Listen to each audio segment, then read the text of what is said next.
Is there any, I guess, on my decks, the collapse the number of shows on TV, the collapse the number of times the top five quite big. Look, end of the day, there are like so many positives to take out of it. We seem to be getting so close. We're getting into good positions, and then we have a bad session. So, it's as a coaching staff for the players, I'm sure it's equally frustrating for them because they're doing a lot of good things, fighting back, but getting behind the game at certain stages. So, like I said, there's a lot of positives. We're competing. We're in the game for 4 days, and then have a bad session and have such a bad session that there's no way back.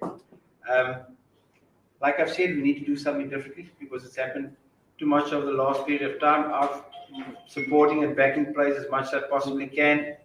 But there comes a time where we need to do something differently because we're getting so close. We're getting into good positions. First test against Sri Lanka, they 6 down, 98, they end up drawing. West Indies chased down 400. Pakistan, we 180 ahead, 5 down, we lose 4 wickets. South Africa, we get into a good position. Ravi gets run out. So there's just so many small mistakes that get made at crucial stages that hopefully with experience will come. Hopefully with a bit more confidence and belief will come. But to get that confidence, you need to win some games. Absolutely. You said the last second case that Olu is not out of form, but he's not getting done. So Shaki basically said that we should support the captain. This is 1 inning over. Do you feel the captaincy is going only because his average in the last year, this year actually, started off well, but then 7 scores of single digit? No, absolutely. There's no doubt he's feeling the pressure, the expectation, and the pressure that gets put on a captain, particularly in teams like Bangladesh in Test match cricket, where results haven't been good, not for the last year or two, but for the last 10, 15 years. That captain is always under scrutiny, and there's no doubt, no matter how tough and how brave you are, that it will weigh you down in time to come. So, look, he's a tough man. He's a fantastic player. Like I said, he's got Bangladesh's most test unders. I'm backing him to come good at some stage, and he probably just needs this next week or so to just take a seat back and think fresh and just reassess where he is with his cricket at the moment. So how do you evaluate our test performance here? I mean, like, I'm not talking about the wickets, but they could play kind of struggle for the tournament. Definitely. Look, like, if you think of our attack today, I mean, we won a test match in New Zealand. We had Shariful, Taskin, Everdot, and Miraj. And in this test, we've only had Everdot. So it's a totally new bowling attack in terms of what we've had in the previous test match that we won. And we didn't bowl as well. There's no doubt. If you look at the stats, the number of balls that got scored between square leg or mid wicket and fine leg, I've never seen that many runs being scored there in my career as a coach. So bowled far too straight, far too many easy balls to score, and didn't bowl well enough in that. I didn't think it was a 500-run wicket. If we could have kept him to our score, got a lead, we'd have been in a good position. But we didn't bowl well enough, particularly towards the end of day 2. I thought the first we bowled there to them, we didn't bowl well enough. They got off 50 after 12 overs. We didn't put enough pressure, and those are the small swings that change games.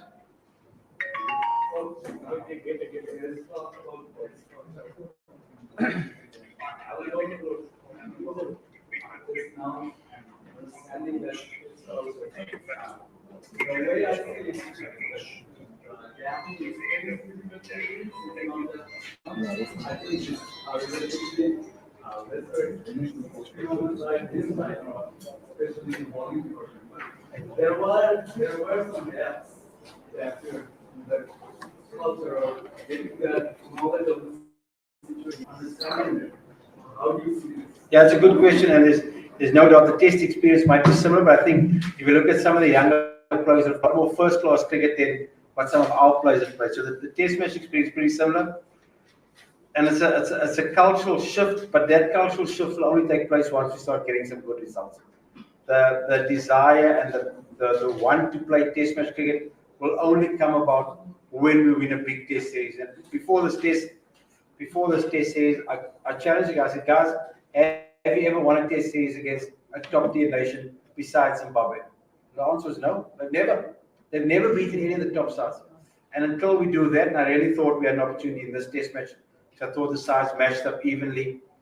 We won the toss, started badly, got into a good position, but then just let it slip once again. So until we start winning those big series against big teams, not just one-off test matches, but series, the test culture is going to struggle to go to the next level. We need to start winning big series. Where do you see the difference between our culture? It's small things. It's the way capping ceremonies take place. It's the value that gets placed on whether it's monetary or whether it's status gets placed on a test player versus a white ball player. It's the crowds that attend it. It's the media focus on it. There's no doubt there's a lot more focus on white ball cricket and from every aspect than the easy test match cricket. And it's a wholehearted refurbishment that needs to take place around the test match system. I think we're starting to get better in test match cricket. I really think we're starting to compete, but we need to now take it a step further. Do you see the gap? I do. Well, what you just said a couple of questions ago, and you have to now assess the situation in different ways. So if I go back a few years ago, when Chandrika Hattur Singh was the coach, he took a different strategy against teams like Australia and England, against Bangladesh, managed to seize a couple of wins. So do you think we have to go back to that kind of strategy again? Brian Turner pitches, a couple of more spinners, less pacers, and we're batting those difficult so that everybody can score less, but somehow the gap between the quality of the batsman closes down and it gives results favoring us in such conditions. It might help you for a one-off test match, but it's not going to help your development of the test team in the long run. And I think, with all due respect, past test wins, I think it might have hurt us going forward, because when we get on good pitches, and I'm a big advocate of playing on good pitches, we come second. If we feel we've got to doctor pitches and do this and do that, when we go away from home, we've got no chance. I think to develop the test culture and develop the players' performances, we've got to play on good pitches. This was a good pitch. Result on day 5, good pitch. Chittagong pitch maybe a bit too flat, but could have been a result in day 5. But your batsmen and bowlers, they're not delivering in fair play. Well, that's the reason they're not is because they're so used to playing on bad pitches. So we've got to be patient. I understand the frustration and I understand the negativity around it. But the more good pitches we play on, the better the cricket development will be in the long run. I know everybody wants to win. I know the quick fixes are playing a terrible pitch. Maybe they get 100, maybe we get 110, maybe they get 130, maybe we get 140 for 5. But the team's not going to get better that way. So I understand that those series were still 1-all. Didn't win the series. It was still 1-all. So it's a catch-22 situation. What you always used to back your players, move to back your players. We have seen Yasir Ali. What made you play most of the balls of playing this way for the last few years? Well, the reason Mossadegh came in was because we needed someone who could bowl as a fifth option. We thought he could bowl 15 overs a day of some off spin because we've got 2 seam. I'm always reluctant to play with only 4 bowlers. It's hurt us, and it's probably hurt us here again that Mossadegh probably wasn't able to bowl as well as we hoped he would bowl. So if you play Rabi in that 11 day, you're batting number 8. You can't bat number 8 if you can't bowl. So that's the reason Mossa played, is because we felt that he can almost do Miraj's job with the ball.